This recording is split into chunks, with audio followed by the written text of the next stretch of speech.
आप मेरा क्वेश्चन है आपसे कि इफ़ का फंक्शन हम किस पर्पस के लिए यूज़ कर सकते हैं।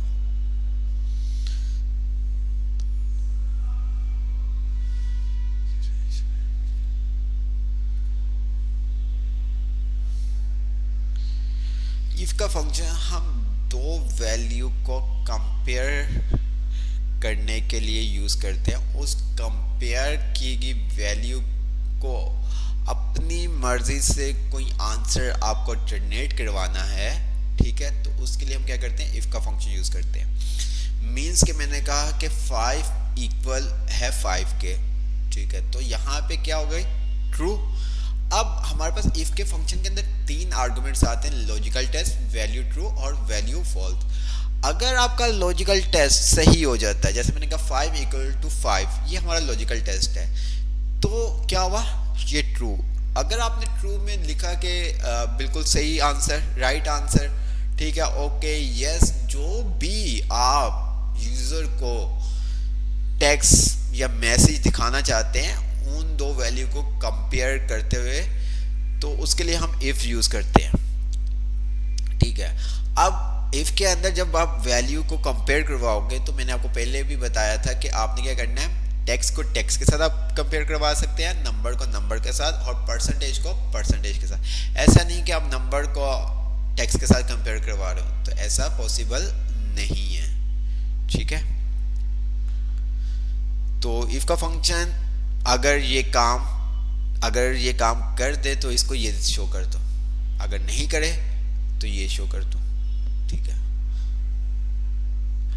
अब इफ का फंक्शन यहां तक बाउंड नहीं है, ठीक है। इफ के फंक्शन के अंदर आप जो काम करना चाहें आप कर सकते हैं, जो काम करना चाहें आप कर सकते हैं, ठीक है।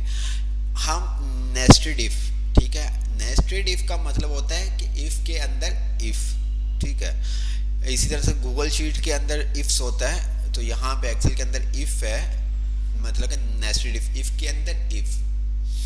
अब नेस्टेड इफ में क्या होता है कि आप मल्टीपल कंडीशंस को चेक कर सकते हैं। क्या कर सकते हैं, मल्टीपल कंडीशंस को चेक कर सकते हैं। वो कंडीशन क्या है, फॉर एग्जांपल इसने अगर मैच 1, या अगर इसके मार्क, सिंपल सा आपको बता दूं ताकि आपको समझ में आ सके, जिस तरह से आपका रिजल्ट कार्ड होता है और वहाँ पे एक क्राइटेरिया सेट हुआ होता है कि अगर आपके मार्क्स 90% से अबव हैं तो आपको A+ ग्रेड मिलेगा, अगर आपके मार्क्स परसेंटेज आपकी 80% से अबव है तो आपको A ग्रेड मिलेगा, अगर आपकी परसेंटेज 70% से अबव है तो आपको क्या मिलेगा, B ग्रेड मिलेगा, अगर आपकी परसेंटेज 60 से अबव है तो आपको क्या मिलेगा, डी ग्रेड मिलेगा। तो अब यहाँ पे क्या, मल्टीपल कंडीशंस, तो मल्टीपल कंडीशंस के लिए हम क्या करते हैं, नेस्टेड इफ यूज करते हैं। मल्टीपल कंडीशन ये कि अगर एक कंडीशन मैच ना करे तो वो दूसरी कंडीशन को देखता है, दूसरी मैच ना करे तो तीसरी को देखता है, तीसरी मैच ना करे वो चौथी को देखता है, चौथी मैच ना करे तो वो क्या करता है, पांचवी को देखता है। अब जहाँ पे जो कंडीशन मैच हो जाती है उसके बिहाफ पे जो भी आपने वैल्यू ट्रू के अंदर आंसर रखा होता है वो आपको शो कर देता है, ठीक है। क्या करता है, वो आपको आंसर शो कर देता है। बेटा अपना फोकस स्क्रीन पे रखोगे तो समझ में आ जाएगा। अगर आप कमेंट में कहते रहेंगे कि सर मेरा असाइनमेंट चेक करें, मेरी आईडी ये है, तो आप भूल जाएंगे, किसी के भी अभी असाइनमेंट चेक होने वाले नहीं है, ठीक है। तो हम प्रैक्टिकल करके देखते हैं।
यहाँ पे कुछ स्टूडेंट्स के परसेंटेज डिफाइन कर रहा हूँ ताकि आपको समझ में आ सके।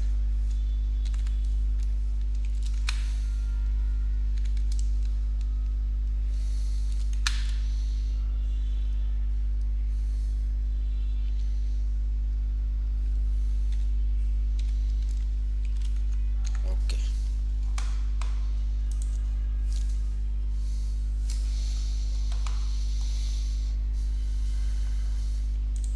अब यहाँ पे ग्रेड मीन्स कि हमने यहाँ पे एक चार्ट बना लेते हैं।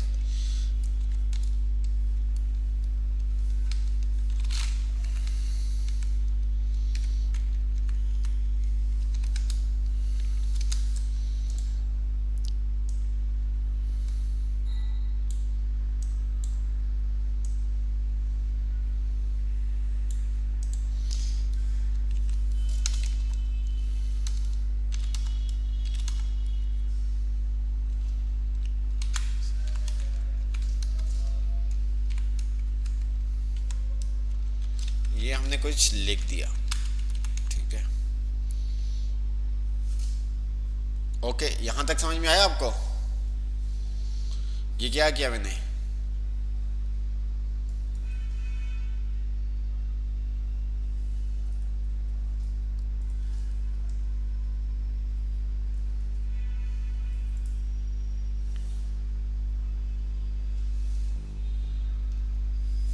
जी, समझ में आया मैंने क्या काम किया है?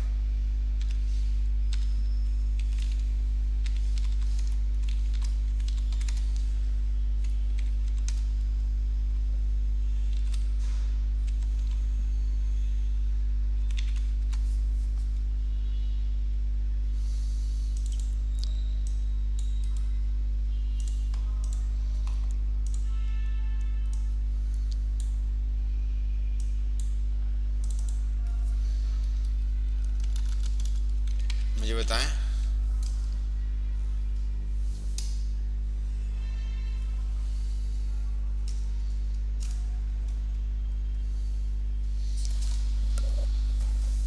जी,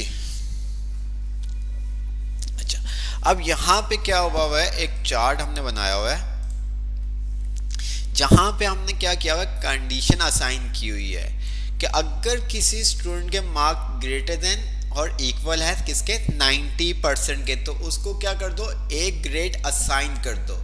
अगर किसी स्टूडेंट के मार्क्स ग्रेटर देन और इक्वल है 80% से, तो उसको क्या करो, ए ग्रेड असाइन कर दो। इसी तरह से हमने कहा ग्रेटर देन और इक्वल 70%। अच्छा जी, अब काम करके देखते हैं। अब यहाँ पे आपके पास, अब इस चीज को समझें कि जो स्टूडेंट्स हैं उसका तो कोई भी परसेंटेज आ सकती है ना, मतलब उसकी 99 भी आ सकती है, उसकी 95 भी आ सकती है, उसकी 85 भी आ सकती है, उसकी 75 भी आ सकती है, 45 भी आ सकती है, 30 भी आ सकती है, 65 भी आ सकती है, 75 भी आ सकती है, 70% भी आ सकती है उसकी परसेंटेज। अब तो उसके लिए हम कैसे काम करेंगे, क्या करेंगे?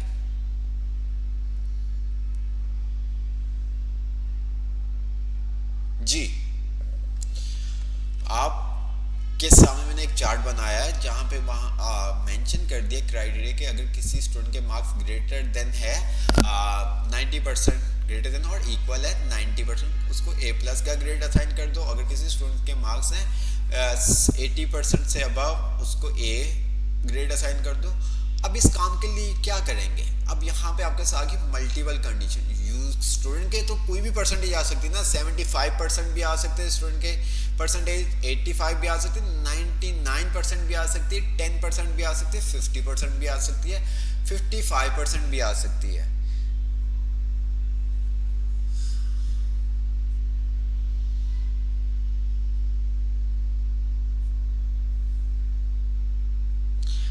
इफ का फार्मूला आप कह रहे हैं लॉग रो और लॉग कॉलम है, लॉग रो और लॉग कॉलम क्यों लगा?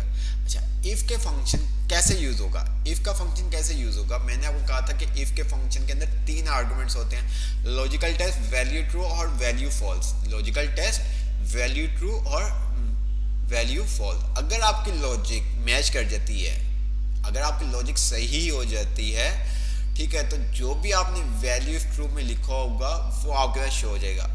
अगर आपकी लॉजिक मैच नहीं होती, आपकी कंडीशन मैच नहीं होती, तो क्या होगा, जो आपने वैल्यू इफ फॉल्स में लिखा होगा वो शो होगा। ठीक है, तो अब किस तरह से हम काम करेंगे।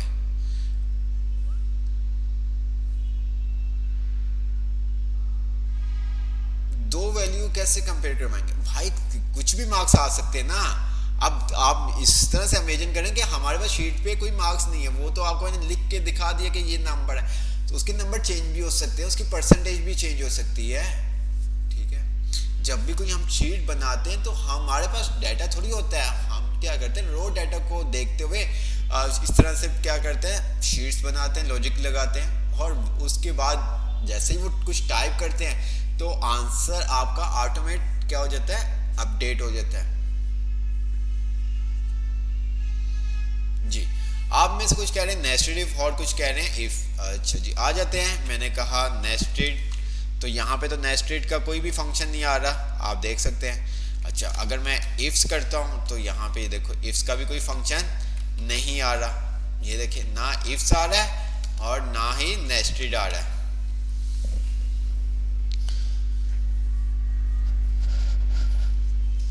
इन चीज़ों को बहुत ध्यान से समझिएगा, अगर आपको फंक्शंस क्लियर हो जाएंगे तो आपके लिए आपको काम करना बहुत ही इजी हो जाएगा, मैं आपको बता रहा हूँ। जी, इफ एरर कैसे आ गया भाई, कहां से।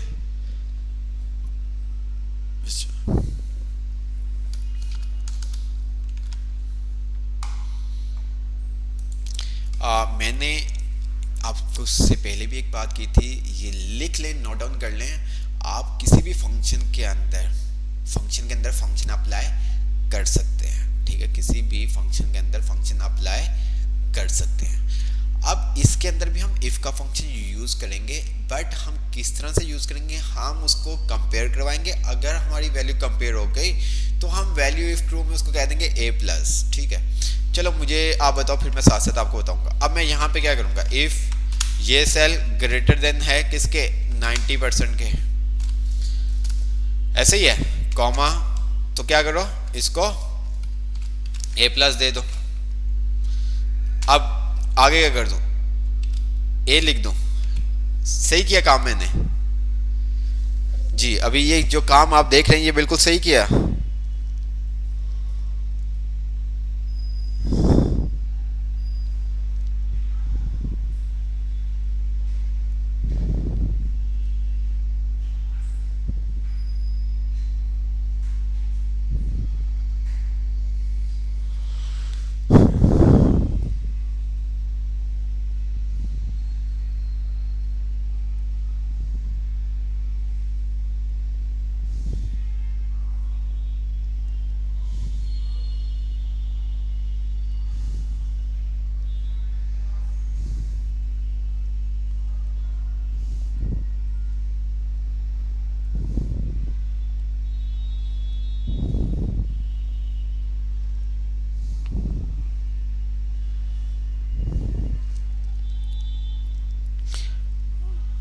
क्या लिखेंगे फिर, अगर ये सही नहीं है तो फिर क्या करेंगे।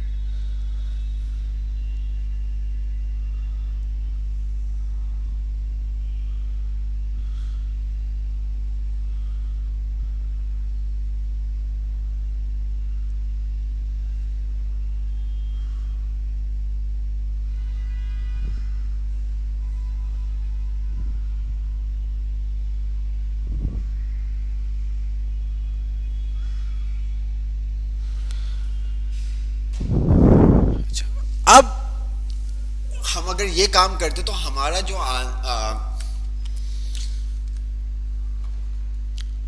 अच्छा, अगर मैं इसको ओके कर देता ना, कोई एरर नहीं आएगा, कोई एरर नहीं आएगा। अब होगा क्या कि अगर किसी के मार्क्स 90 से लेस देन होंगे तो वहाँ पे वो क्या कर देगा, ए शो कर देगा। वो उसकी परसेंटेज 85 हो या 55 हो या 35 हो या 25 हो, वो सबको क्या कर देगा, 90 से लेस देन वाले जितने भी होंगे उनको ए माइनस कर देगा। बट हमें ऐसा काम नहीं करना। हम क्या करेंगे कि हमारी जब कंडीशन मैच नहीं कर रहा, जब हमारी कंडीशन मैच नहीं हो रही, तो वो क्या करे, दोबारा से इफ का फंक्शन हम यूज करेंगे। तो अब ये देखें हम क्या करेंगे, यहां से मैंने ये हटा दिया। ठीक है, अब होगा क्या, ये हमारा लॉजिकल टेस्ट है, ऐसे ही है। अगर ये मैच कर गया तो ये क्या करेगा, वैल्यू ऑफ ट्रू शो कर देगा, ऐसे ही है। अगर मैच नहीं करता तो वो क्या करता है, वैल्यू ऑफ फॉल्स पे आ जाता है। अब वैल्यू ऑफ फॉल्स के अंदर हम क्या कर रहे हैं, अगेन फंक्शन लगा रहे हैं। अच्छा, हमेशा याद रखिएगा अगर आप कोई नेस्टेड फंक्शन यूज कर रहे हैं, नेस्टेड फंक्शन यूज कर रहे हैं, तो आप बार बार इक्वल का साइन नहीं लगाएंगे, आप फर्स्ट टाइम ही इक्वल का साइन लगाएंगे, आप बार बार इक्वल का साइन नहीं लगाएंगे। अब मैंने अगेन, अब फिर मैंने क्या कहा कि ये C4 के ना जो वैल्यू है, अगर वो बड़ी है किसके, 80% के, तो क्या करो, इसको शो कर दो A। अब वैल्यू इफ फॉल में क्या करूंगा, अगेन से इफ चला दूंगा। इफ C4 के अंदर जो वैल्यू अगर वो ग्रेटर देन है किससे, 70% से, तो क्या करो, इसको B शो कर दो। ठीक है, इस तरह से हम क्या करेंगे, मल्टीपल जितनी हमारी कंडीशन है उनको 1 बाय 1 हम ऐड करते रहेंगे। ठीक है, हमारी 10 भी हो सकती है, 5 भी हो सकती है, 3 भी हो सकती है। अच्छा, एक और हम करते हैं बस, फिर उसके बाद कंप्लीट आप ही कीजिएगा। कोई मुझे बताएगा कि हम तमाम में C4 क्यों ले रहे हैं, हम तमाम में C4 ही सेल एड्रेस क्यों ले रहे हैं जी।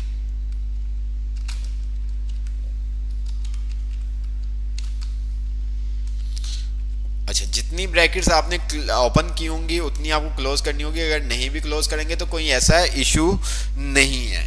अगर आप नहीं भी क्लोज करेंगे वो आपको एक पॉपअप बॉक्स देगा, ओके करेंगे तो वो आपको ओके कर देगा जी। हम सब पे हमने कहा इफ C4 ग्रेटर देन है 90 के, ठीक है। इसी तरह से इसके अंदर भी हमने कहा C4 ग्रेटर देन है 80 के, इसी तरह से हमने कहा C4 ग्रेटर देन है 70 के, इसी तरह से हमने इसमें भी कहा इफ C4 ग्रेटर देन है किसके, 60 के। तो सब पे हमने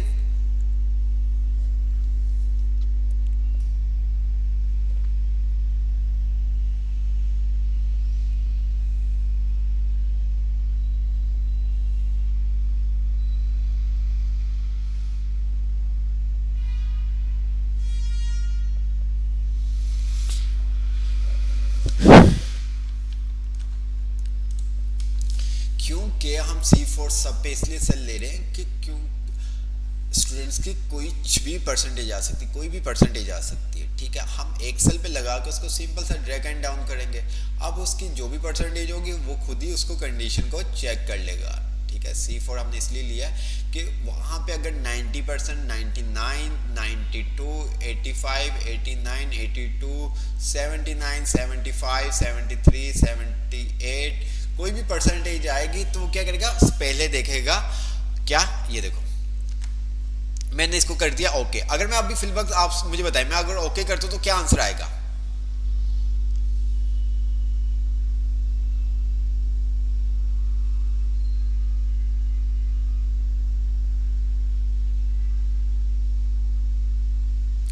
अगर मैं ओके करता हूं तो क्या आंसर आएगा,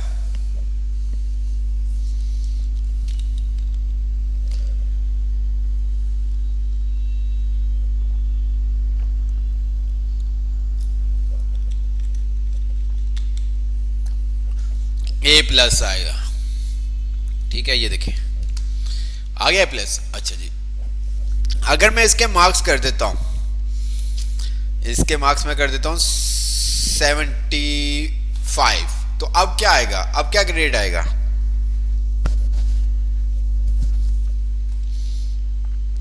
अगर मैं इसके 75% कर देता हूं तो फिर क्या होगा, क्या आंसर आएगा,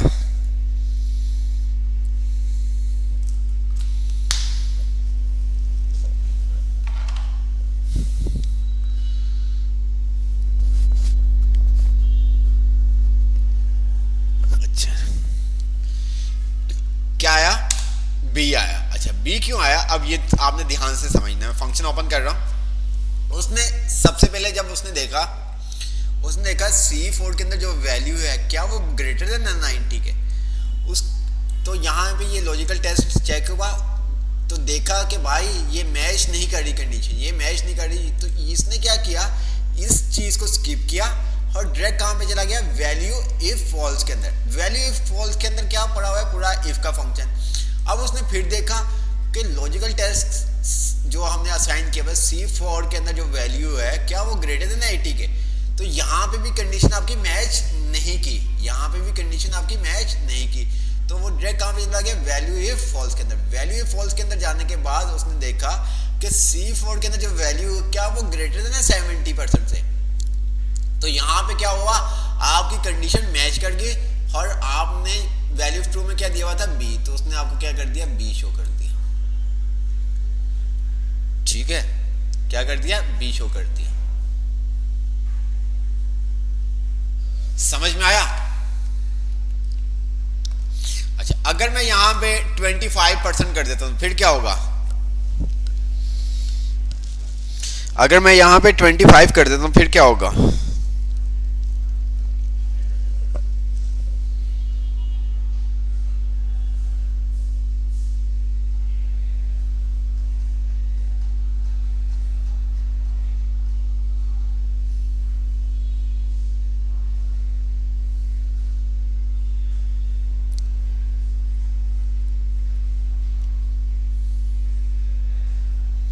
फेल आएगा। ठीक हो गया? क्यों फेल आया, अब यहां पे हम दोबारा से देखते हैं क्यों फेल आया। उसने देखा C4 के अंदर जो वैल्यू है क्या वो ग्रेटर देन 90 के, मुझे बताओ C4 के अंदर जो वैल्यू है वो क्या ग्रेटर देन 90 के,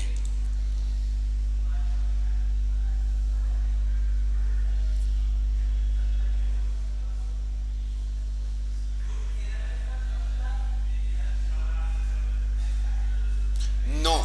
अच्छा, जब कंडीशन मैच नहीं करेगी तो वो क्या करेगा, आपको वैल्यू इफ फॉल्स, ठीक है, क्या करेगा, वैल्यू इफ फॉल्स के अंदर जो भी आपने दिया होगा, वैल्यू दी होगी, फंक्शन दिया होगा, वो उसके ऊपर चलेगा। अब जैसे ही वो क्या कंडीशन मैच नहीं की, वो वैल्यू इफ फॉल्स पे आ गया।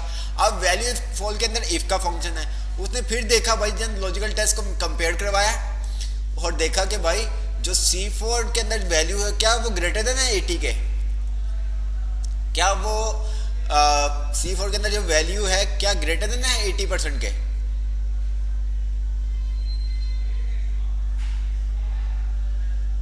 नहीं।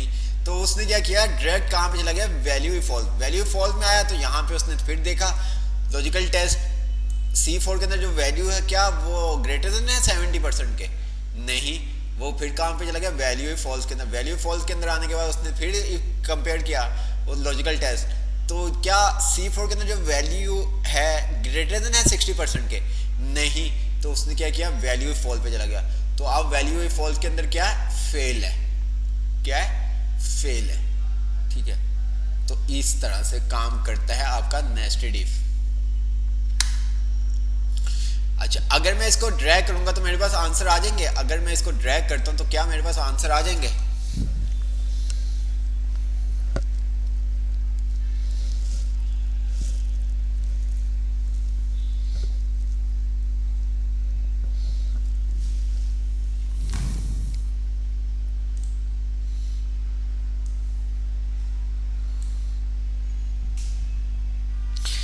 ये अब मैंने जब ड्रैग किया तो कौन सा रेफरेंस यूज हुआ, जब मैंने इसको ड्रैग किया तो कौन सा रेफरेंस यूज हुआ, कौन सा रेफरेंस यूज हुआ,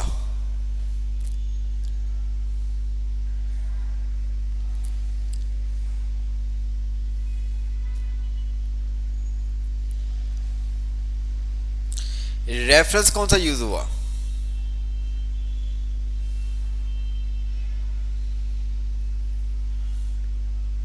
रिलेटिव रेफरेंस, गुड हो गया।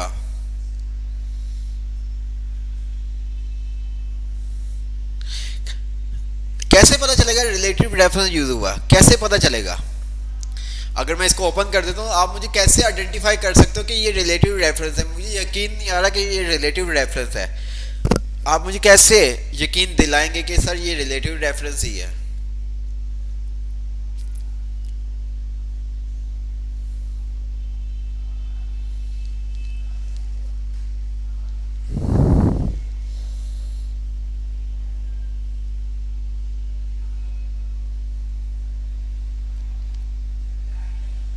लोग नहीं है, अच्छा मुझे तो पता भी नहीं, मुझे नहीं पता, मुझे नहीं पता कि लोग क्या होता है। ठीक है, आप मुझे समझाएं कैसे मुझे नहीं यकीन, मैं नहीं आपकी बात मान रहा कि ये आप कह रहे हैं कि रिलेटिव रेफरेंस यूज़ हुआ है, तो क्या उसकी कोई आइडेंटिफाई तो होगा कि भाई इस वजह से ये हम इसको कह रहे हैं कि ये रिलेटिव रेफरेंस यूज़ हुआ है, ना एब्सोल्यूट रेफरेंस यूज़ हुआ है, ना मिक्स रेफरेंस यूज़ हुआ है। उसकी आइडेंटिफिकेशन क्या है? रिलेटिव रेफरेंस की आइडेंटिफिकेशन क्या है? कैसे आप उसको आइडेंटिफाई कर पा रहे हो कि ये रिलेटिव रेफरेंस यूज़ हुआ है, ये मुझे बताएं। Because there is no dollar sign, बिल्कुल राइट कहा कि यहाँ पे हमने कोई आपके सेल के साथ, जो सेल का एड्रेस है उसके साथ कोई डॉलर का साइन नहीं आ रहा। अगर डॉलर का साइन आ रहा होता रो और कॉलम के साथ तो इसका मतलब वो एब्सोल्यूट रेफरेंस है। अगर किसी एक चीज के साथ आपका डॉलर का साइन आ रहा होता, मींस के कॉलम के साथ आ रहा है, रो के साथ नहीं आ रहा, तो वहां पे आप उसको आइडेंटिफाई कर सकते हैं कि यहाँ पे मिक्स रेफरेंस यूज हुआ है। ठीक है, बिल्कुल स्टाइलिश हमजा ने भी सही कहा, तो बिल्कुल ऐसे ही है। तो मुझे जल्दी से बताएं, आपको नेस्टेड इफ समझ में आया?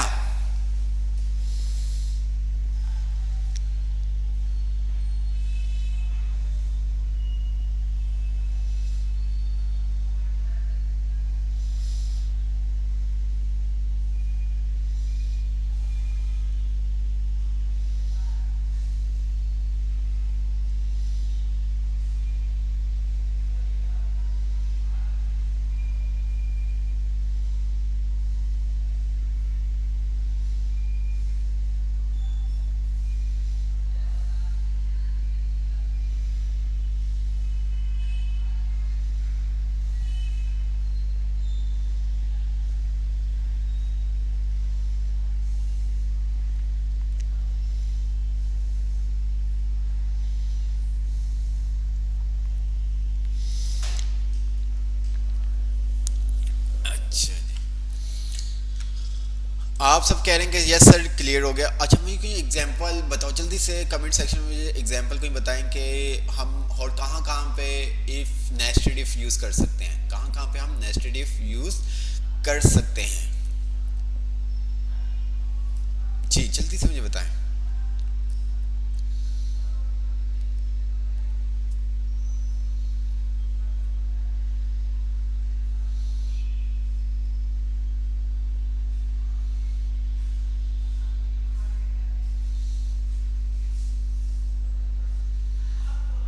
सैलरी डिस्ट्रीब्यूशन के ऊपर बहुत जगह पे बिल्कुल।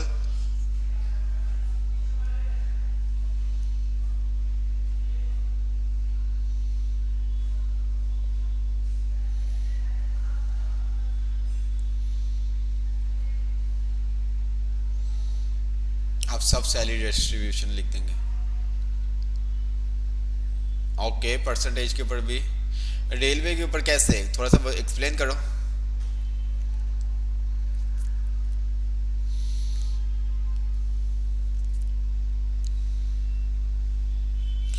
होटल रिसेप्शन के ऊपर, होटल रिसेप्शन के ऊपर क्या ऐसे कर सकते हैं?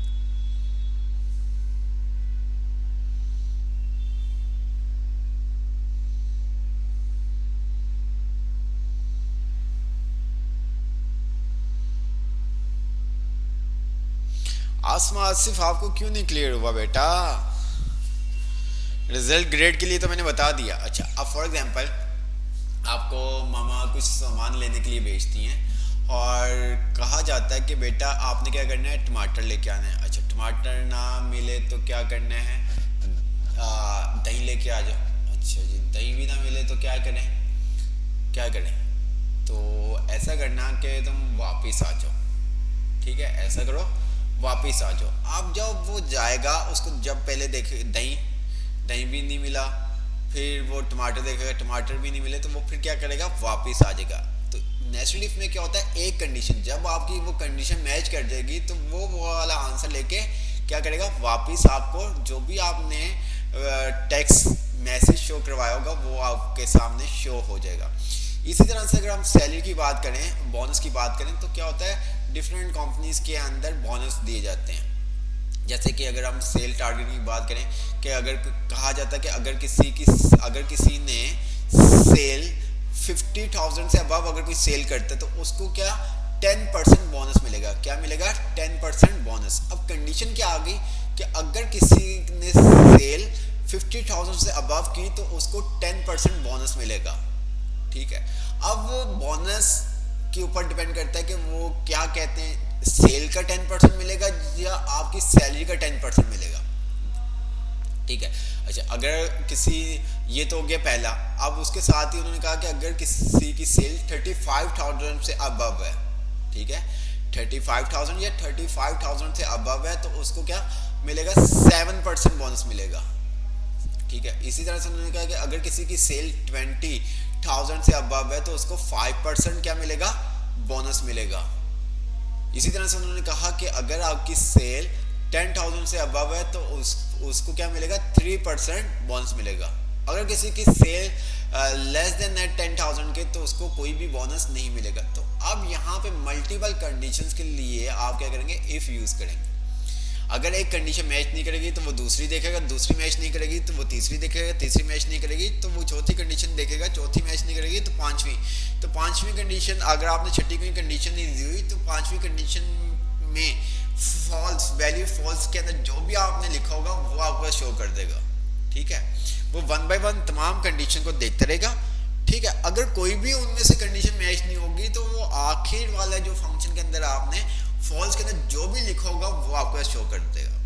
ठीक है, अगर आपकी कंडीशन, आपने कंडीशन कुछ ऐसी दी और वो तीसरे नंबर पे मैच कर जाती है, फर्स्ट कंडीशन मैच नहीं की, सेकंड कंडीशन मैच नहीं की, थर्ड कंडीशन आपकी मैच कर जाती है, तो आप जब कंडीशन मैच कर जाएगी तो वो वैल्यू इफ ट्रू के अंदर जो भी आपने मैसेज लिखा होगा, जो भी आपने फंक्शन दिया होगा वो आपका रन कर जाएगा। ठीक है, तो आपने इसके थ्रू मुझे बहुत सारी चीज़ें बना के दिखानी है। आपने खुद सोचना है कि हम क्या क्या बना सकते हैं। असाइनमेंट भी मैं दूंगा, बट उससे हट के आप मुझे बना के दिखाइएगा। मैंने आपको पहले भी कहा था कि एक्सेल के अंदर आपने मुझे बहुत सारी डिफरेंट चीज़ें बना के दिखानी है, ताकि मुझे पता चल सके किसको एक्सेल समझ में आ रहा है, किसके कॉन्सेप्ट क्लियर हो रहे हैं। ठीक है, ओके।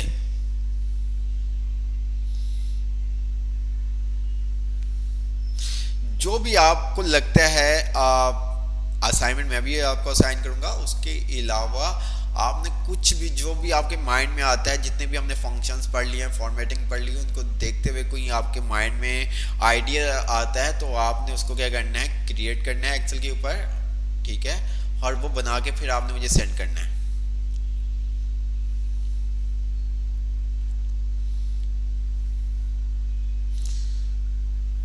ठीक है, तो आगे चलते हैं।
अच्छा मुझे ये बताओ, अगर मैं ये 25, ये मेरा फंक्शन है, मैं फंक्शन भी आपको दिखा रहा हूं।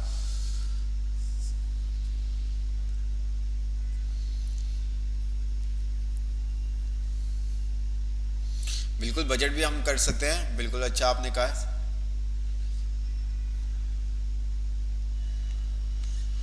ओके, देखते हैं कैसा आप नेचुरल एनवायरनमेंट को देखते हुए असाइनमेंट क्रिएट करते हैं। अच्छा, ये आपका फंक्शन ऐसे ही है। अगर मैं यहाँ पे 90% लिख देता हूँ तो क्या ग्रेड आएगा? मैं अगर 90% कर देता हूँ, परसेंटेज 90% कर देता हूँ, तो फिर क्या ग्रेड हमारे पास शो होगा?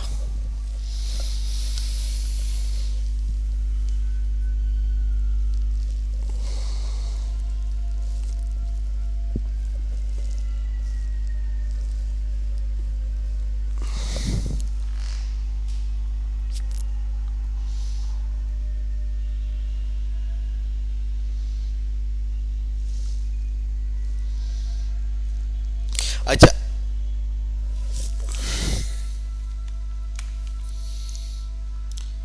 मैंने आपको फंक्शन भी दिखाया था, बट मेरे ख्याल से आपने ध्यान से फोकस से उसको नहीं देखा।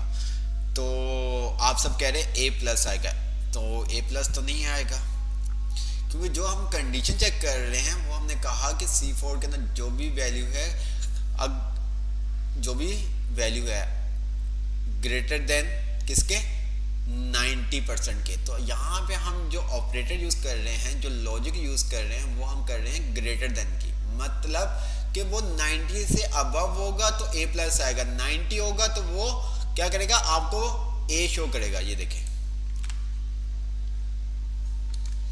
क्या शो किया उसने, ए शो किया। मैं चाहता हूं, अच्छा क्यों ए शो किया, समझ में आया आपको?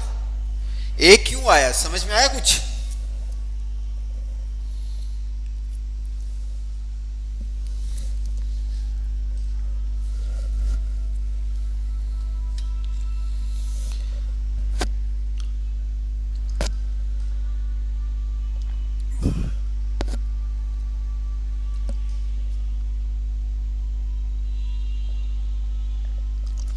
इशफाक अतारी क्यों नहीं समझ में आया? क्योंकि यहां पे हमने ग्रेटर देन बोला है। ये देखें हमने क्या उसको बोला हुआ है, ये देखें C4 के अंदर जो भी वैल्यू है, ठीक है, अगर वो ग्रेटर देन है 90%, हमने उसको ग्रेटर देन, जो ऑपरेटर यूज किया, लॉजिक यूज किया, वो ग्रेटर देन की हम उससे मालूम कर रहे हैं, ठीक है। तो वो ग्रेटर देन क्या होता है, बड़ा, मतलब कि 90% C4 के अंदर जो वैल्यू है, क्या वो बड़ी है 90% से? नहीं, वो तो 90% के बराबर है ना। तो बराबर है तो उसके लिए फिर हम क्या करेंगे,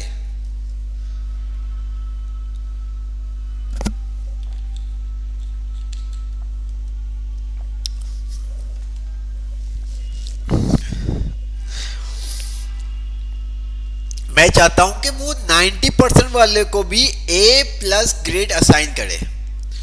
मैं चाहता हूं कि वो 90% वाले को भी क्या करे, ए प्लस ग्रेड असाइन करे।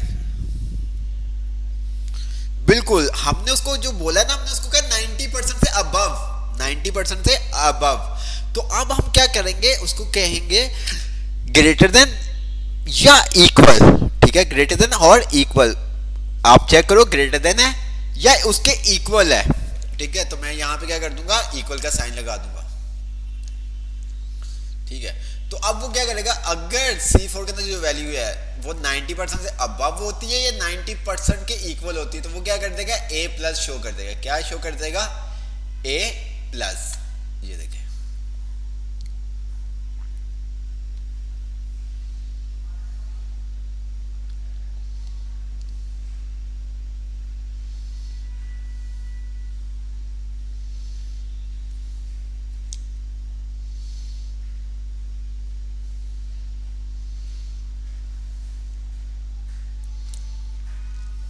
जी समझ में आया?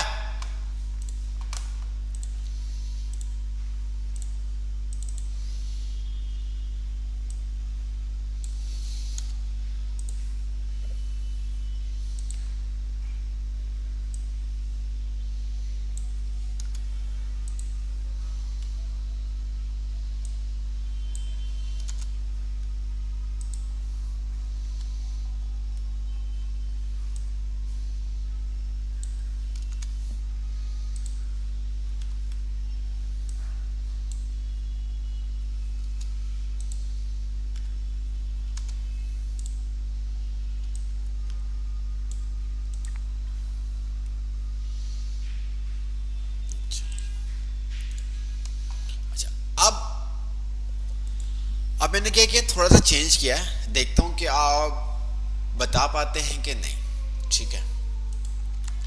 अच्छा जी, मैं यहां पे अगर यहाँ पे अगर मैं कर देता हूँ 61%, तो क्या आएगा? 61% कर दिया तो क्या आएगा मेरे पास?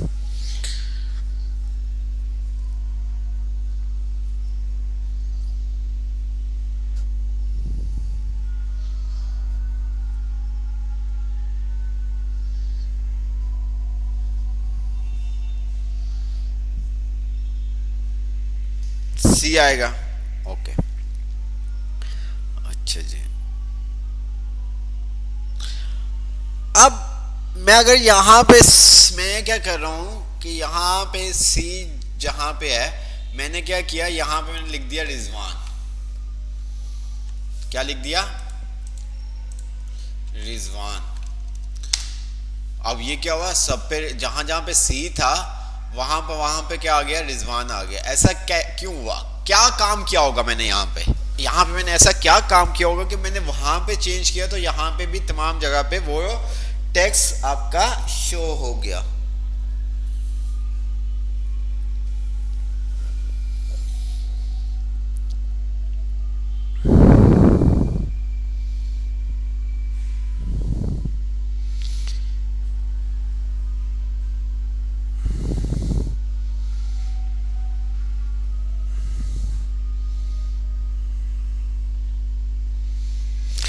बिल्कुल। ये अगर इस तरह से कोई काम हो तो इसका मतलब, अगर आप देख रहे हैं कि वहां पे चेंज करने पे आपका आंसर चेंज हो रहा है तो डेफिनेट वहां पे सेल एड्रेस यूज हुआ है। वहां पे क्या काम हुआ? सेल एड्रेस यूज हुआ है। विदाउट सेल एड्रेस यूज किए हुए ये काम पॉसिबल नहीं है। ठीक है, ये काम पॉसिबल नहीं है। समझ में आया? अब सेल एड्रेस यूज हुआ, अब वो काम के ऊपर डिपेंड करता है कि वहां पे आपने रिलेटिव रेफरेंस यूज किया हुआ है, एब्सोल्यूट रेफरेंस यूज करते हैं या मिक्स रेफरेंस यूज करते हैं, वो काम के ऊपर डिपेंड करता है। बट पहला कि जब आप देखेंगे एक सेल पे आप वैल्यू चेंज कर रहे हैं तो दूसरे सेल पे चेंज हो रही है, वही वैल्यू सेम आ रही है। ठीक है, वही सेम वैल्यू वहां पे आ रही, तो इसका मतलब कि आपने वहां पे क्या किया हुआ है? सेल का एड्रेस दिया हुआ है।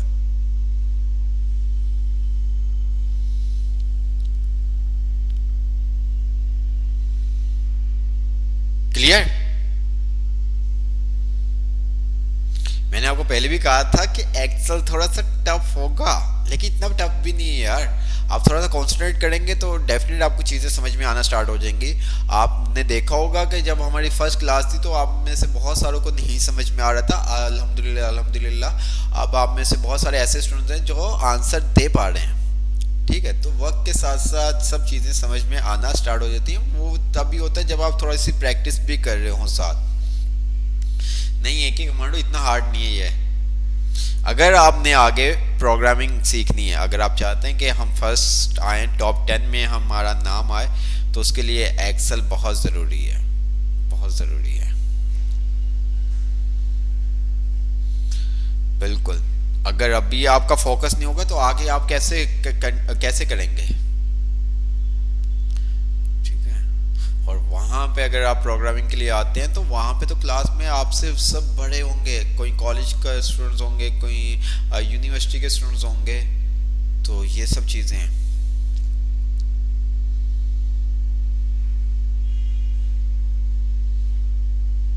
हाँ, ग्राफिक डिजाइनिंग आपने करनी है। अगर आपको वर्ड के अंदर शेप्स के साथ खेलना आ गया, आगे हम कैनवा देखेंगे, एडोब इलस्ट्रेटर देखेंगे, थोड़ा सा बेसिक उसका एडोब फोटोशॉप देखेंगे।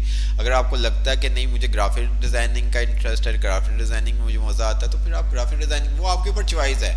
आप ग्राफिक डिजाइनिंग आप सिलेक्ट करते हैं या आप वेब एंड मोबाइल सेलेक्ट करते हैं, वो आपके ऊपर डिपेंड करता है। बिल्कुल, एक्सेल है गेम की तरह। हम एक्सेल के ऊपर बहुत सारी गेम्स भी बना सकते हैं। हम डाइस है ना, डाइस, वो भी बना सकते हैं।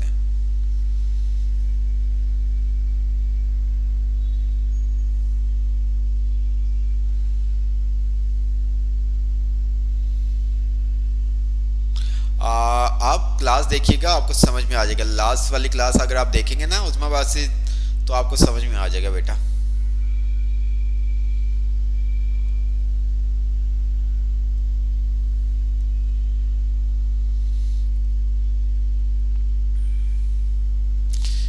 प्रैक्टिस करनी है आपको। मैंने कहा है कि आपने एक्सेल के ऊपर जो आपको असाइनमेंट दिया जाएगा वो भी आपने बनाना हो, और उसके अलावा जो भी आपके माइंड में आता है, जितने भी हमने फंक्शन पढ़ लिए उनको देखते हुए सोचते हुए आप कुछ भी बना के हमें सेंड करें ताकि हमें पता चल सके।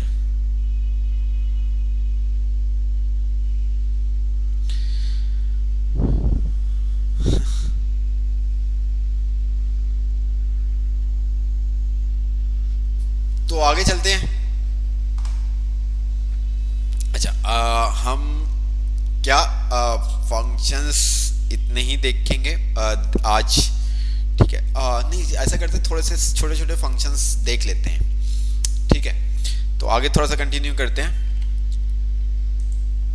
ओके, ये कुछ इंस्ट्रक्शंस लिखी हुई हैं, मुझे बताओ इस काम के लिए हम क्या करेंगे, कौन सा फंक्शन यूज कर सकते हैं?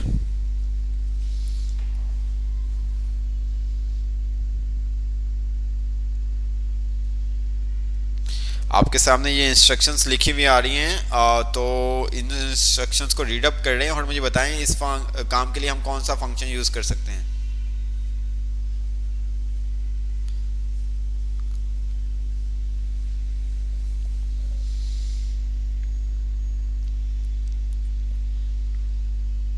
अच्छा, अब जब आप बोल रहे हैं ना, तो इफ और नेस्टेड इफ, अब आपको इफ और नेस्टेड इफ का डिफरेंस समझ में आ गया है, ठीक है? तो आपने इफ है तो इफ बोलना है, नेस्टेड इफ है तो नेस्टेड इफ, ठीक है? नेस्टेड इफ का मतलब इफ के अंदर इफ ओनली इफ, ठीक है? तो अब मुझे आप बताएं कि इफ या नेस्टेड इफ।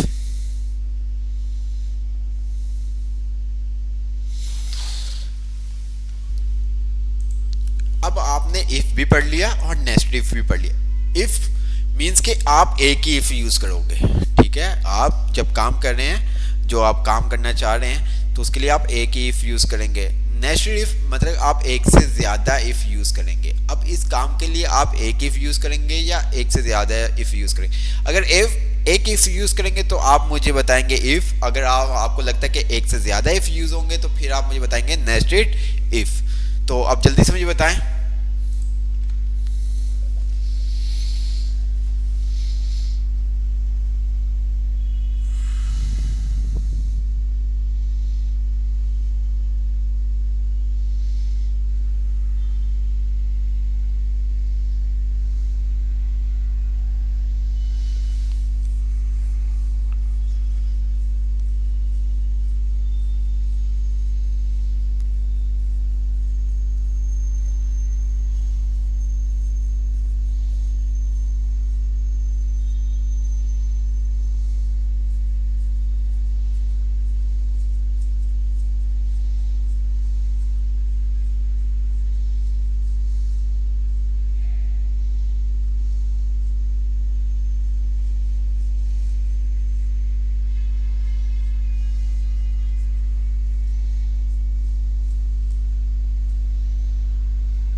तो यहाँ पे आपने देखा कि यहाँ पे हमारे पास जो कंडीशंस आ रही हैं वो तीन हैं। मींस के यहाँ पे आप क्या करेंगे, एक से ज्यादा इफ यूज करेंगे, नेस्टेड इफ। अब मुझे बताएं कि आप दो इफ यूज करेंगे या तीन इफ यूज करेंगे? इस काम के लिए आप दो इफ यूज करेंगे या तीन इफ यूज करेंगे? अब मुझे ये बताएं।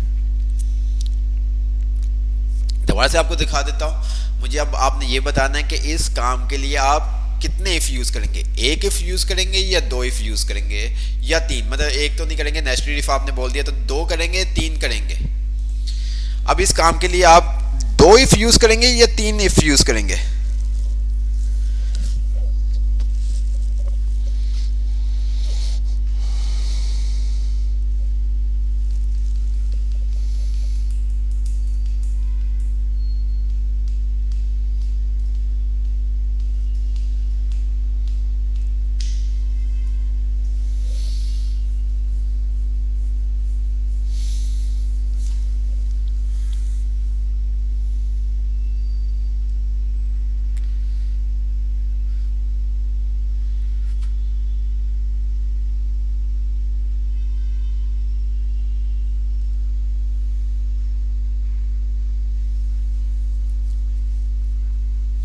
जी, मुझे बताएं कितने आप इफ यूज करेंगे इस काम के लिए।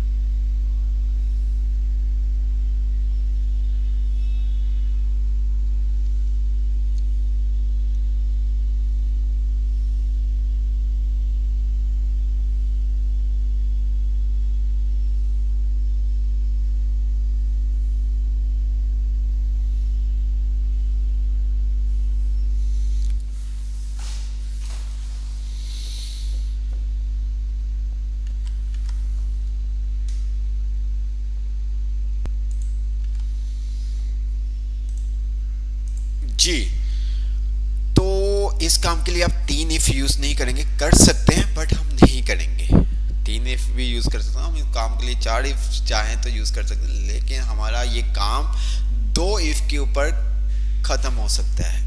हमारा ये काम दो इफ के ऊपर खत्म हो सकता है। ठीक है, तो आपको ये भी साथ टास्क दे दूंगा ताकि आप देख के खुद कीजिएगा, पता चल सके। आगे चलते हैं। तो यहाँ पे आप तीन इफ यूज नहीं करेंगे, दो ही इफ यूज करेंगे। कर सकते हैं, ऐसा नहीं कि नहीं कर सकते, तीन इफ भी यूज कर सकते हैं, चार भी कर सकते हैं, लेकिन हमारा जो काम है वो दो इफ के ऊपर ही एंड हो रहा है, तो हम तीसरा इफ क्यों यूज करेंगे, तीसरा इफ क्यों यूज करेंगे।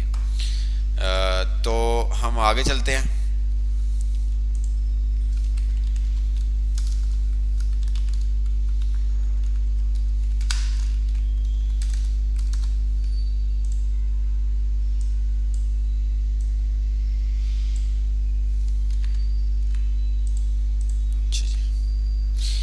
मुझे इस रेंज में मालूम करना है सबसे बड़ा नंबर कौन सा है। इस रेंज में सबसे बड़ा नंबर कौन सा है।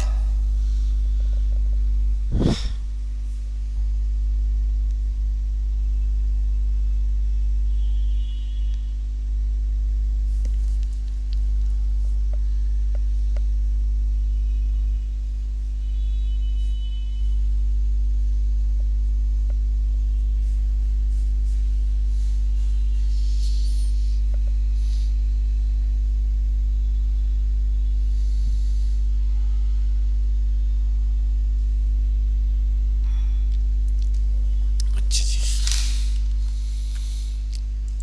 हमारे पास एक्सेल में, ठीक है, कोई भी काम करना हो हम विदाउट फंक्शन के नहीं करते। अगर विदाउट फंक्शन के अगर हमने काम करना है तो हम वो वर्ड के ऊपर भी कर सकते हैं, ठीक है, पावर पॉइंट के ऊपर भी कर सकते हैं। एक्सेल के अंदर काम करने का मकसद ये होता है कि हमारे जो आंसर है वो ऑटोमेटिक क्या होते रहे, अपडेट होते रहे। ठीक है, अभी तो आपने देख के बता दिया 40 से जो भी आप नंबर बता रहे थे। अगर ये डाटा आप सोचें कि आपके पास हज़ारों में है, लाखों में है, तो फिर आप कैसे बताएंगे। ठीक है, मुझे बताएं फिर आप कैसे बताएंगे।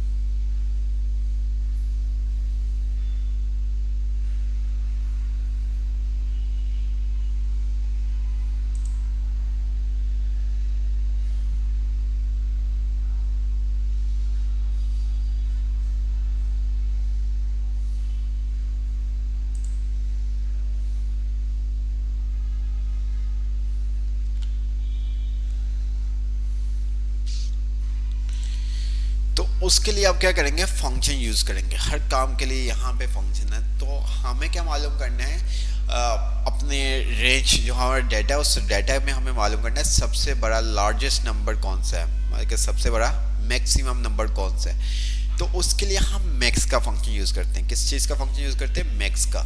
इसी तरह से हमारे पास मिन का फंक्शन होता है। मिन का फंक्शन क्या करता है, मिनिमम जो हमारी रेंज में सबसे छोटा नंबर होता है वो आप मालूम कर सकते हैं। आए करके देखते हैं।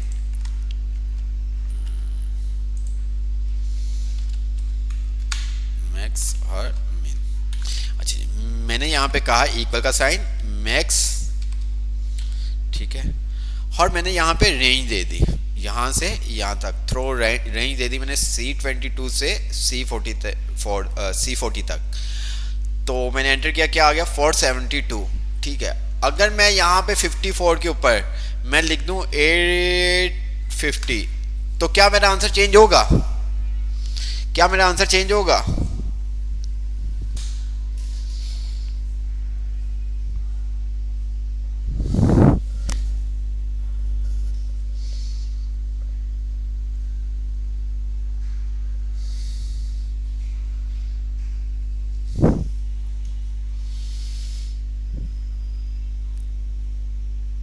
क्यों चेंज होगा? क्यों चेंज होगा?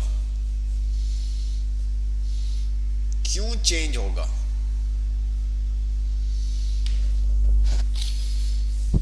क्यों चेंज होगा?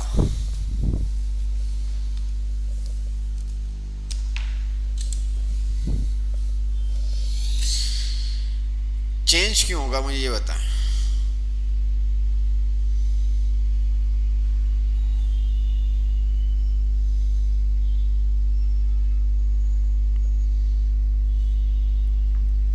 चेंज क्यों होगा ये मुझे बताएं।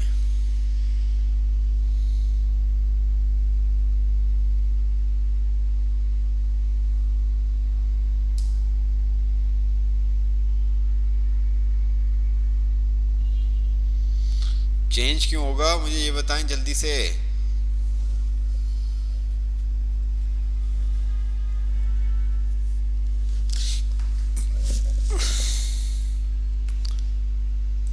सर चेंज इसलिए होगा क्योंकि वो हमारी रेंज में है। जिस सेल में आप नंबर लिख रहे हैं वो हमारी रेंज में है, मतलब जो आपने फंक्शन अप्लाई किया था, बिकॉज वो एड्रेस सेल का एड्रेस उस रेंज में, तो इस वजह से चेंज होगा। अगर वो हम 7 वाले सेल पे लिखते तो वो हमारी रेंज में नहीं था, तो वो चेंज नहीं होगा। ठीक है, बिकॉज ये हमारी रेंज में, जो हमने रेंज असाइन की है उसके अंदर आप लिख रहे हैं, तो इस वजह से वो क्या करेगा, जो भी उस रेंज में मैक्सिमम नंबर होगा वो आपके पास क्या करेगा, शो करेगा। तो ये देखिए इसने कर दिया। ठीक है, अच्छा मैं दोबारा से आपको फंक्शन दिखा रहा हूँ। हमारा जो सेल हमने रेंज दी हुई है C29 से लेके C40 तक दी हुई है, C29 से C40 तक दी हुई है। ओके, अगर मैं यहाँ पे लिख देता हूँ, यहाँ पे अगर मैं लिख देता हूँ 900, क्या मेरा आंसर चेंज होगा?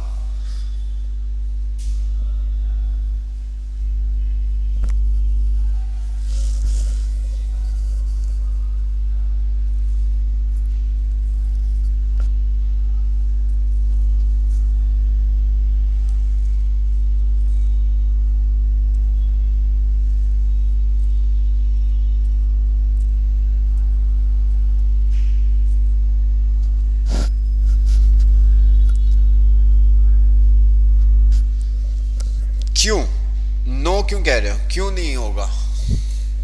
आंसर क्यों नहीं चेंज होगा?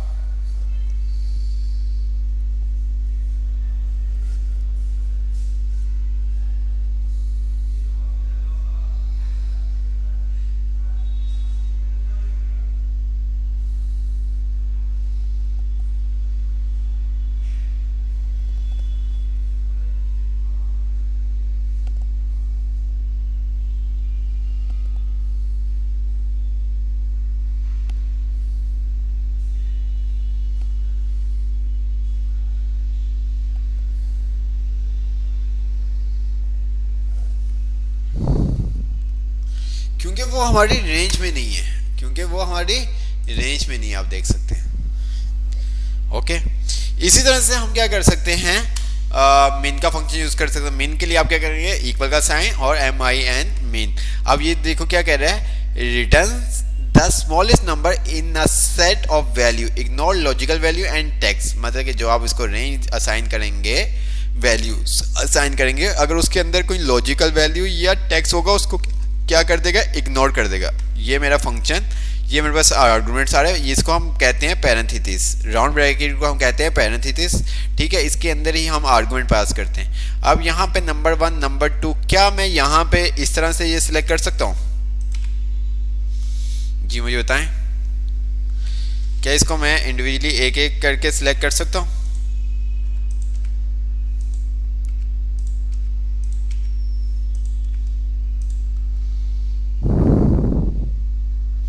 क्या ये काम मैं ऐसे कर सकता हूँ मीन के अंदर?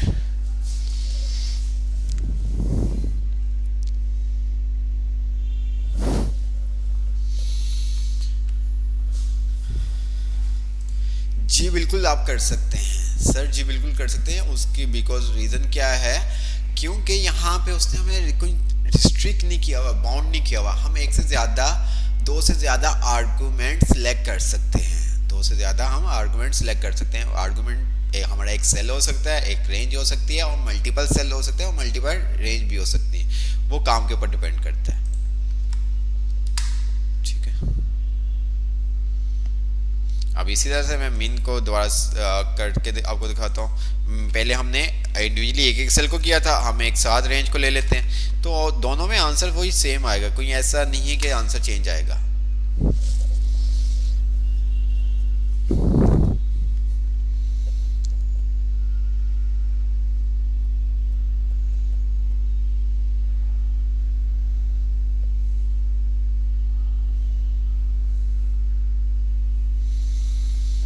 ठीक है,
तो आज हमने नेस्टेड इफ देखा, इफ देखा, और उसके साथ बहुत सारी छोटी छोटी चीज़ें भी देखी। ठीक है, तो अब थोड़ा सा हम फॉर्मेटिंग की तरफ आ जाते हैं। तो मुझे बताएं, हमने फॉर्मेटिंग कहाँ तक देख ली है?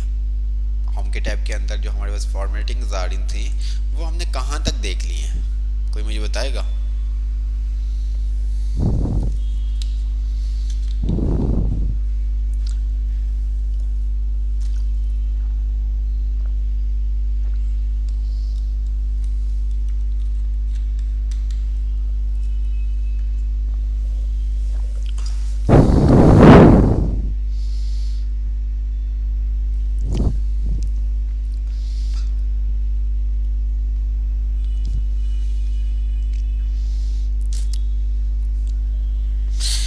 अच्छा,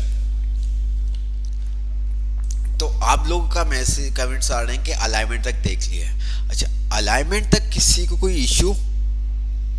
अलाइनमेंट के ग्रुप तक किसी को इशू है?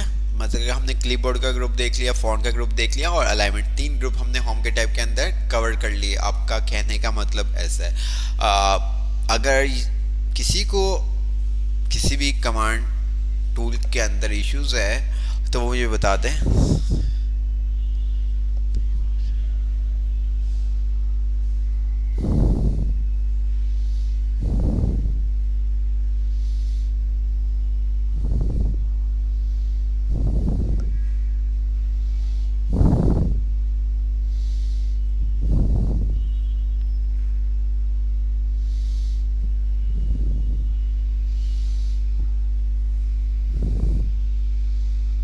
ओके, आप कह रहे हैं कि कोई इशू नहीं है। ठीक है,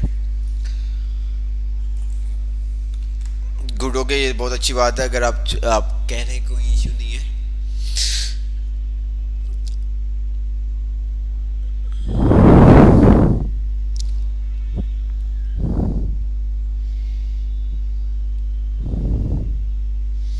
अच्छा, अब हम आ जाते हैं नंबर्स के ग्रुप में। क्या? अब हम आ जाते हैं नंबर्स के ग्रुप के अंदर। बाय डिफॉल्ट हमारा जो सेल का फॉर्मेट होता है ना, सेल का जो फॉर्मेट होता है वो होता है जर्नल। अब ये देखें, मैं यहाँ पे क्लिक कर रहा हूँ, जर्नल आ रहा है। मैं यहाँ पे क्लिक कर रहा हूँ, क्या आ रहा है? जर्नल आ रहा है। कहीं पे भी क्लिक कर दूंगा शीट के किसी भी सेल पे, तो क्या वो आपका जर्नल आएगा।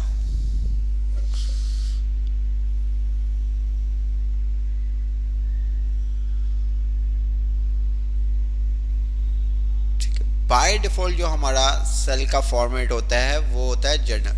आप अपने सेल के फॉर्मेट को चेंज भी कर सकते हो नंबर्स के अंदर, करेंसी के अंदर, accounting, short date, long date, time, percentage वगैरह, ठीक है, इट्स वगैरह।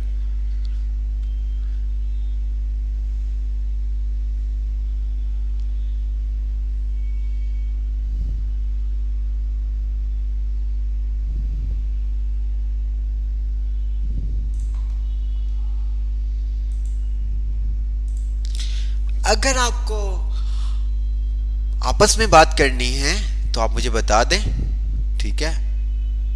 अगर आपको आपस में बात करनी तो आप मुझे बता दें, हम क्लास, आपकी क्लास ऑन करके चले जाया करेंगे, आप बातें कर किया करें आप कमेंट सेक्शन में।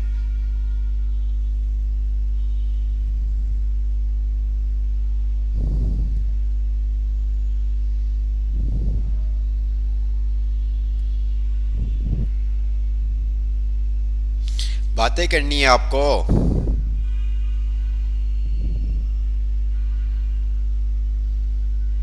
तो जो बातें कर रहे थे उनको हम करते हैं ब्लॉक।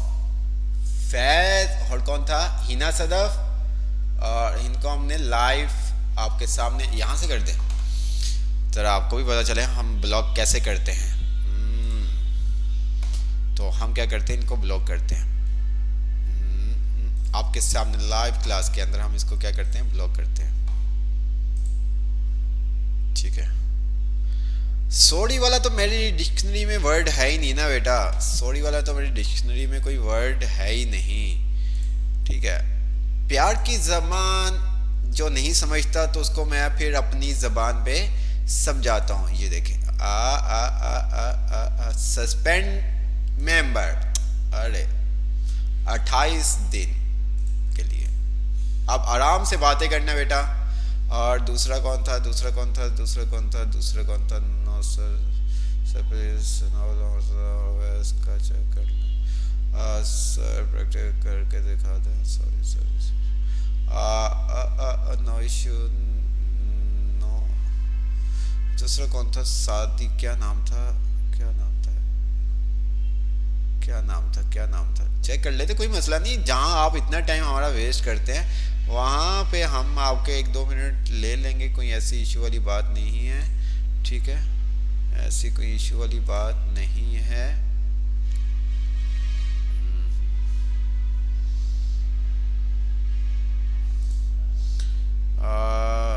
क्या दूसरा क्या नाम था यार, क्या नाम था वो जो ये बात कर रहे थे, ठीक है।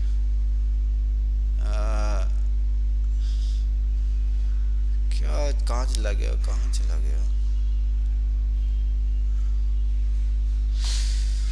हम देख लेते हैं यहाँ पे अपने पास, देख लेते हैं, कोई ऐसा इशू नहीं है।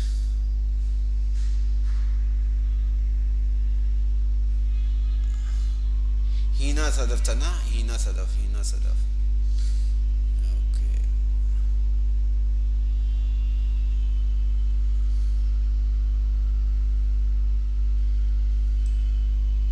देखा, आप लोगों को भी पता था ना, आपको भी पता था।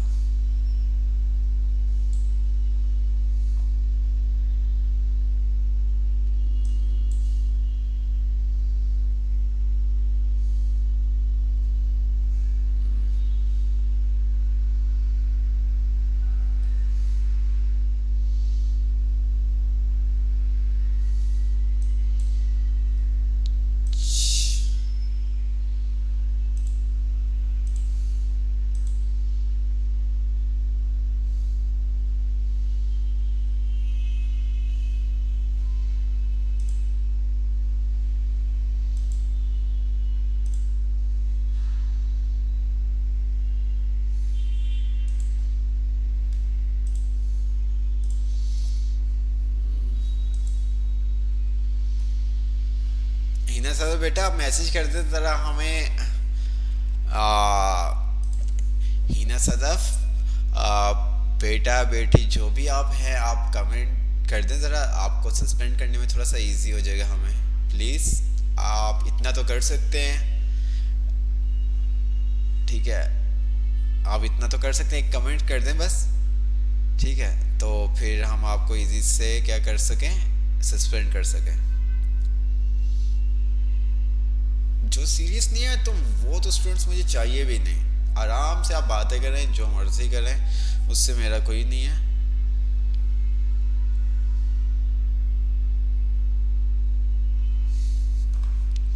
वरना मुझे ब्लॉक करना पड़ेगा। मुझे क्या करना पड़ेगा, ब्लॉक करना पड़ेगा। डायरेक्ट सस्पेंड नहीं होगा, फिर ब्लॉक होगा। तो इसलिए मैं आपसे कह रहा हूँ कि आप मुझे बता दें, वरना मुझे ब्लॉक कर दूंगा मैं। ठीक है, तो कोई मसला नहीं है।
आखिरकार हमने हिना सदर को ढूंढ लिया, कोई ऐसी मसले वाली बात नहीं थी। तो ये ले, उनका मैसेज भी आया, सर सॉरी। तो सॉरी बेटा, आप करती रहिएगा, ठीक है, आप सॉरी करती रहिएगा।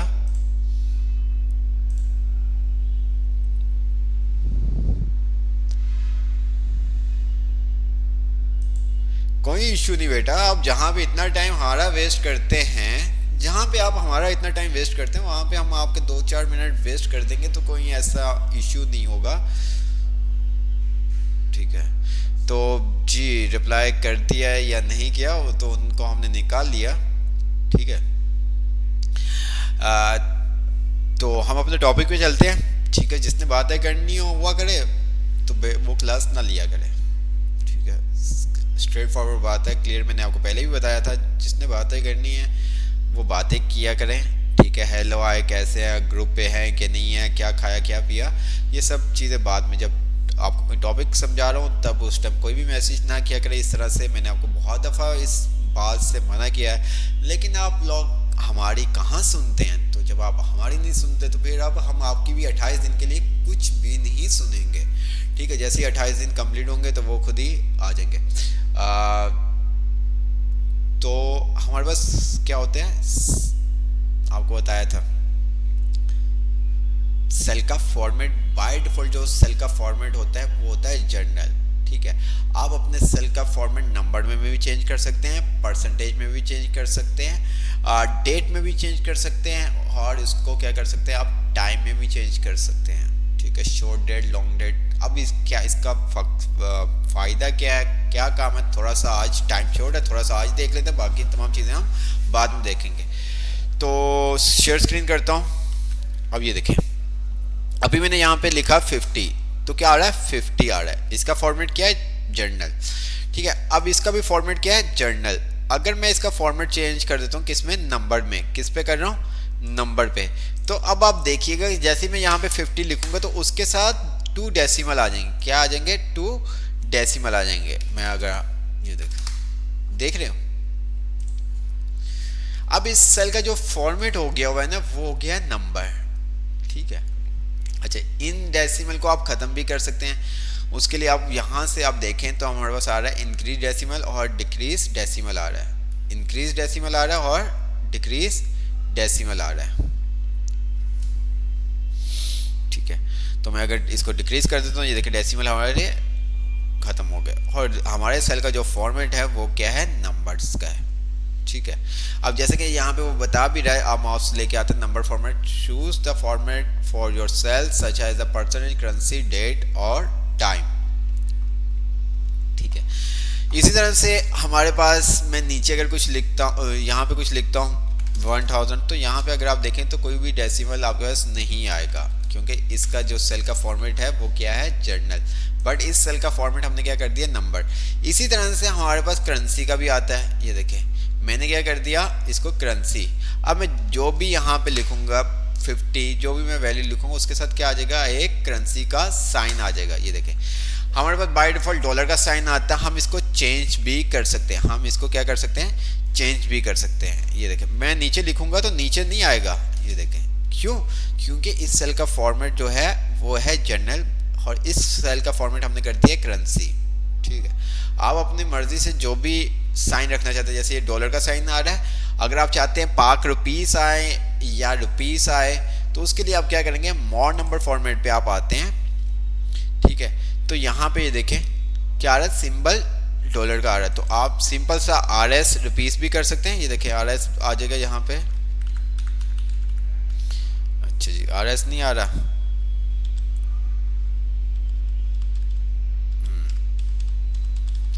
PKR आ जाएगा, अगर PKR, ये देखिए PKR आपके साथ है, आपने क्लिक कर दिया, ओके कर दिया। अगर आपको डेसिमल नहीं चाहिए तो आप यहाँ से भी डेसिमल प्लेस को क्या कर सकते हैं, रिमूव कर सकते हैं, यहाँ से भी आप डेसिमल प्लेस को रिमूव कर सकते हैं और ओके कर देंगे। तो ये देखें अब मैं यहाँ पे अगर मैं 500 लिखूंगा तो 500 के साथ भी PKR आएगा, अगर मैं 1000 लिखूंगा 1000 के साथ भी PKR आएगा।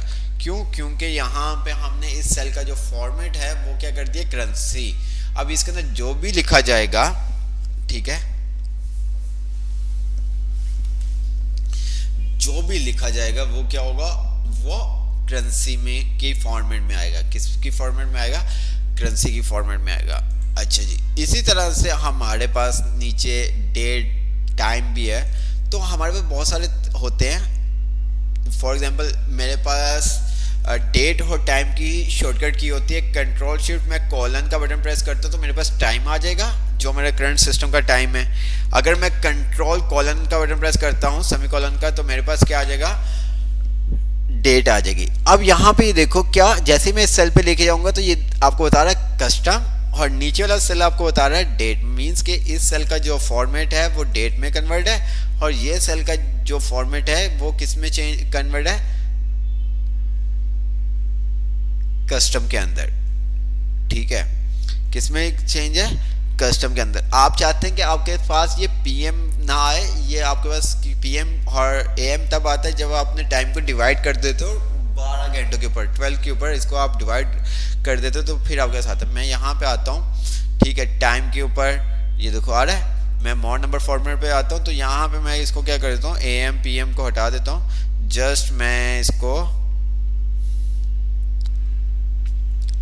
ये डिफरेंट आपके फॉर्मेट्स आ रहे हैं, जो भी आपने यूज करना है वो आप यूज कर सकते हैं।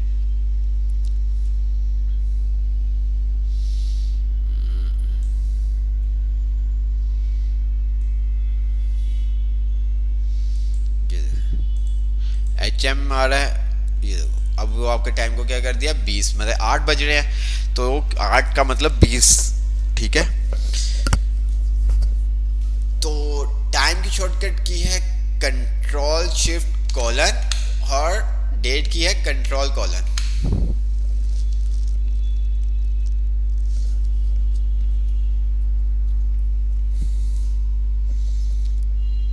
अच्छा जी, फॉर्मेट को हम नेक्स्ट क्लास से ही स्टार्ट करेंगे। अच्छा, मैंने यहाँ पे एक डेट ले ली शॉर्टकट की से, और बाकी हमारे पास फंक्शंस होते हैं जो हम जिसके थ्रू हम डेट ले सकते हैं। मुझे अगर आज की डेट चाहिए तो मैं क्या कर सकता हूँ, टू डे, क्या करूँगा, टू डे का फंक्शन यूज करूँगा। तो यहाँ पे आपका सारा return the current date format has date, ठीक है। जो भी आपका फॉर्मेट सेट हुआ होगा उसके मुताबिक वो क्या करेगा, टू डे की डेट दे देगा, ये देखिए। और इसके अलावा हमारे पास होता है एक फंक्शन नाउ का, ठीक है। नाउ में वो कह रहा है return the current date and time format has a date and time. Means कि इसके साथ नाउ के फंक्शन में क्या करेगा, डेट के साथ आपको टाइम भी देगा, डेट के साथ आपको क्या करेगा, टाइम भी देगा। ये देखिए आपके पास तीन अलग अलग मेथड हैं, जो भी आपने यूज करना है वो आप यूज कर सकते हैं। ठीक है, मैं आपको ऑन स्क्रीन कीवर्ड मैं आपको बता देता हूँ, टाइम और डेट की शॉर्टकट की कंट्रोल। ये देखो मैंने यहाँ पे देखिएगा जो सेल हाईलाइट हो रहे हैं, कंट्रोल शिफ्ट और क्या करूँगा यहाँ पे ये कॉलन, ये वाला बटन, ये देखो इसको मैं प्रेस करूँगा तो क्या होगा, टाइम आपके पास आ जाएगा। ओके, अगर मैं खाली कंट्रोल और इसी बटन को प्रेस करता हूँ तो मेरे पास क्या आ जाएगी, डेट आ जाएगी। ओके,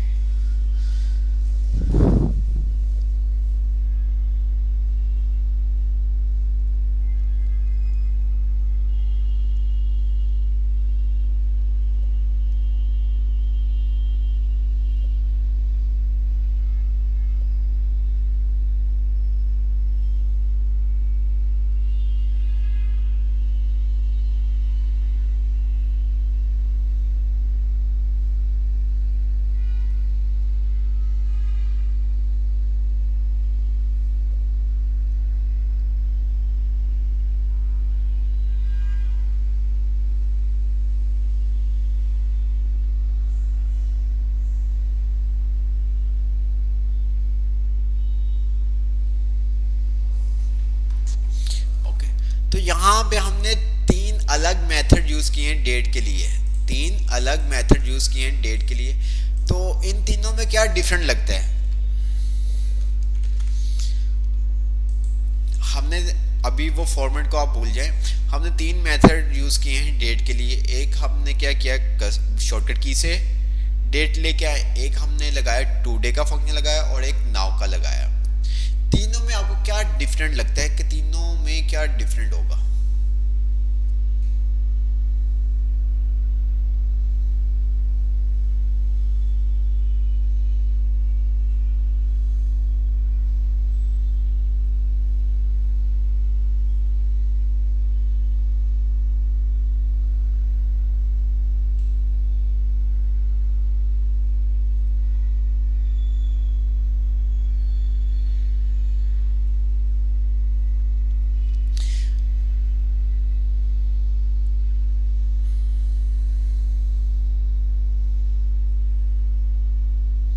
अभी वो आप फॉर्मेट को भूल जाओ, वो अभी जो आपको करेंसी वाला बताया ना, अभी थोड़ी देर आप उसको भूल जाओ, उसको हम नेक्स्ट क्लास से ही प्रॉपर स्टार्ट करेंगे ताकि आपको सब चीज़ें एक साथ समझ में आ जाए।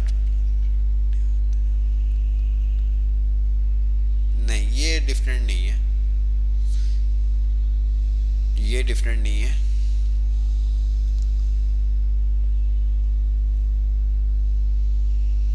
कोई डिफरेंट नहीं है, ऐसा नहीं है। डिफरेंट नहीं होता तो ये तीनों मैं क्यों बताता आपको, तीनों में बहुत डिफरेंट है, तीनों में बहुत डिफरेंट है। अच्छा, अब जो ध्यान से बात समझिएगा, जो हमने शॉर्टकट की से डेट इंसर्ट की है, अगर मैं इस फाइल को कल भी ओपन करूंगा तो वो डेट चेंज नहीं होगी जो मैंने शॉर्टकट की से इंसर्ट की है। जो शॉर्टकट की से आपकी डेट ऐड हुई है वो अगर मैं कल ओपन करता हूँ अपनी फाइल को तो वो डेट आपकी चेंज नहीं होगी।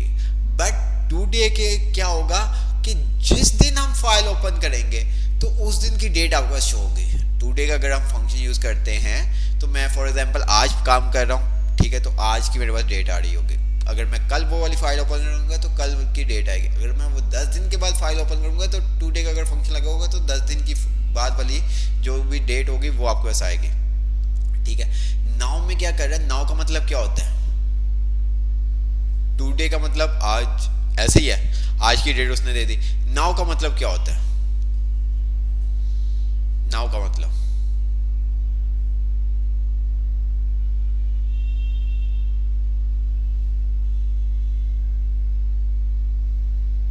अभी, ठीक है। मीन्स के जब आप नाउ का फंक्शन यूज करते हैं, अक्सर आपने देखा होगा, आप अपने पेरेंट्स के साथ जाते हैं शॉपिंग करने के लिए, तो किसी मार्ट पे, किसी ब्रांड पे, किसी भी शॉप पे जहाँ पे आपको इनवाइस दी जाती है, वहाँ पे एक टाइम में 1 मिनट के अंदर 2 कस्टमर को भी वो डील कर रहे होते, 3 को भी कर रहे होते, 4 को भी कर रहे होते, 5 को भी, और पॉसिबल है कि 1 मिनट के अंदर 1 को ही कर रहे हो।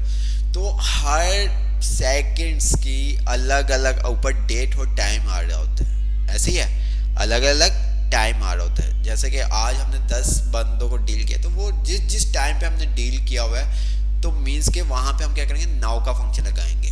ठीक है, नाउ का फंक्शन हमारा क्या होता रहेगा, अपडेट होता रहता है। क्या होता रहता है, जैसे ही हमारी शीट के अंदर कोई वैल्यू हम लिख के एंटर करते हैं, तो हमारा नाउ का फंक्शन क्या हो जाता है, दोबारा से रन कर जाता है। ये देखें, ठीक है। अभी आप देख सकते हैं मेरे पास क्या टाइम हो रहा है, 54, ऐसे ही है।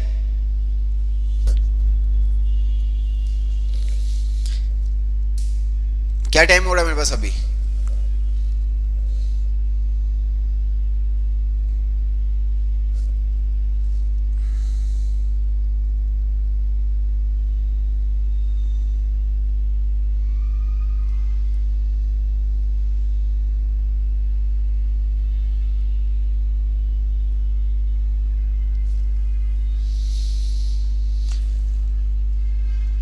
मेरे पास क्या आ रहा है यहाँ पे क्या लिखा हुआ आ रहा है, यहाँ पे ये देखें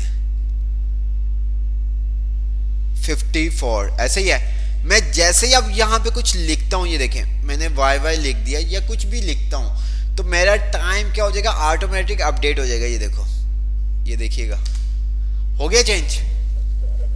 तो नाउ का मतलब अभी, जैसे ही आपकी शीट रिफ्रेश होगी, ठीक है, जैसे ही आपकी शीट रिफ्रेश होती है, जब भी हम एक्सेल के अंदर कोई वैल्यू लिख के एंटर करते हैं ना, अगर हम सेल के अंदर कोई भी वैल्यू लिख के एंटर करते हैं, तो हमारी शीट रिफ्रेश होती है, हमें नज़र नहीं आता, लेकिन पीछे क्या होती है, रिफ्रेश होती है, जिसके बिहाफ पे आपका जो रिजल्ट है वो ऑटोमेटिक जनरेट हो जाता है। ठीक है, तो ऑटोमेटिक पे ऊपर होता है कि जैसे आप सेल पे लिख के क्लिक करते हो, तो वो आपकी शीट क्या होती है, रिफ्रेश होती है। तो ये 3 डिफरेंट थे, ठीक है, डेट्स के जो हमने देखे। तो मैं आपको असाइनमेंट्स भी दिखा देता हूँ, आपको क्या काम करना है, और दूसरा आप जल्दी से अटेंडेंस मार्क कर दें।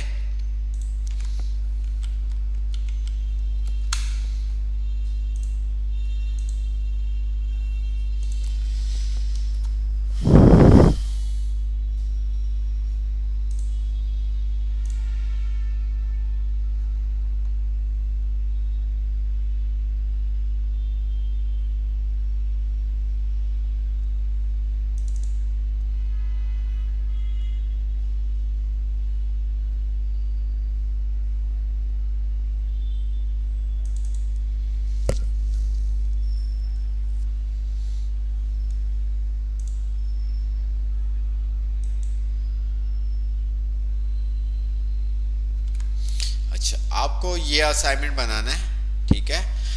फंक्शंस आपको कहाँ कहाँ पे लगाने हैं, टोटल मार्क्स के ऊपर लगाने होंगे, टोटल ऑप्टिंग मार्क्स पे लगाने होंगे, परसेंटेज के ऊपर, ग्रेड के ऊपर, पास के ऊपर। यहाँ पे ये टोटल मार्क्स के ऊपर, total opting marks, percentage, grade और रिजल्ट के ऊपर आप क्या करेंगे, फंक्शंस अप्लाई करेंगे। क्या करेंगे, फंक्शंस अप्लाई करेंगे। अगर मैं किसी स्टूडेंट्स के नंबर्स चेंज करूंगा, तो उसके ऑप्टिंग मार्क्स भी कम होंगे, उसकी परसेंटेज भी चेंज होगी, ग्रेड भी चेंज होगा, और पास वाला भी चेंज होगा। ओके, आपने क्या करना है, यहाँ पे टोटल मार्क्स के ऊपर, टोटल ऑप्टिंग मार्क्स के ऊपर, परसेंटेज के ऊपर, ग्रेड के ऊपर, रिजल्ट के ऊपर क्या करना है, फंक्शंस अप्लाई करने हैं। ठीक है, अगर मैं मार्क्स किसी भी सब्जेक्ट के मार्क्स कम या ज़्यादा करूं, इंक्रीज या डिक्रीज करूं, तो वो क्या करे, मेरा जो टोटल ऑप्टिंग मार्क्स है, परसेंटेज वगैरह है, उसको भी क्या करे, चेंज करे। ठीक है,